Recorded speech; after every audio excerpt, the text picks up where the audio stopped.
নমস্কার বন্ধুরা, মজুমদার গার্ডেন চ্যানেলে আপনাদের স্বাগত জানাই। পশ্চিমবঙ্গের শিক্ষকদের জন্য শিক্ষক দিবসে এই বড় ঘোষণা করলেন শিক্ষামন্ত্রী ব্রাত্য বসু। শিক্ষক দিবসে বিকাশ ভবনে বসে অবসরের দোরগোড়ায় থাকা শিক্ষক এবং শিক্ষাকর্মীদের সুখবর দিলেন রাজ্যের শিক্ষামন্ত্রী ব্রাত্য বসু। সাংবাদিক সম্মেলন করে ব্রাত্য বসু জানিয়েছেন, 60 বছর পার হওয়া সেই সমস্ত শিক্ষক যারা টানা 10 বছর কাজ করার অভিজ্ঞতা না থাকার জন্য পেনশন থেকে বঞ্চিত হচ্ছেন, তাদের আদালতের দরজায় গিয়ে দাঁড়াতে হচ্ছে পেনশনের দাবিতে। এক্ষেত্রে 10 বছরের থেকে 5-6 মাস কম অভিজ্ঞতা থাকার জন্য যারা পেনশন থেকে বঞ্চিত হচ্ছিলেন, এবার তাদের পেনশনের ব্যবস্থা করে দেবে রাজ্য শিক্ষা দপ্তরই।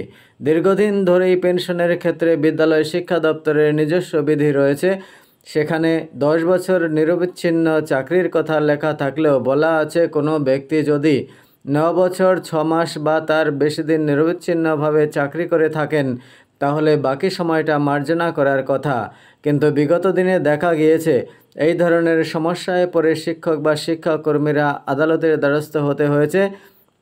এবার সেই সমস্যার সমাধানের কথা জানালেন শিক্ষামন্ত্রী ব্রাত্য বসু। এতদিন পর্যন্ত শিক্ষা দপ্তর স্বতঃপ্রণোদিত হয়ে এই নিয়ে কোনো পদক্ষেপ করতো না। অধিকাংশ ক্ষেত্রে আগে উচ্চ আদালতে গিয়ে বিচার চেয়ে প্রতিবিধান আনতে হতো। এবার সেই সমস্যা মিটল। ভিডিও যদি ভালো লেগে থাকে তাহলে লাইক করুন এবং বন্ধুদের সাথে শেয়ার করুন। আর যারা এই চ্যানেলকে সাবস্ক্রাইব করেননি, তারা চ্যানেলের নামের ডান দিকে থাকা সাবস্ক্রাইব বাটনে ক্লিক করবেন। ক্লিক করার পর একটি বেল আইকন আসবে। বেল আইকনে ক্লিক করলে অল লেখা আসবে, সেখানে ক্লিক করবেন। তাহলে এই চ্যানেল থেকে পাবলিশ হওয়া সমস্ত ভিডিও আপনার কাছে সবার আগে পৌঁছে যাবে। আর চ্যানেলকে সাবস্ক্রাইব করার জন্য কোনো টাকা পয়সা লাগে না। ভিডিও দেখার জন্য আপনাদের অসংখ্য ধন্যবাদ জানাই।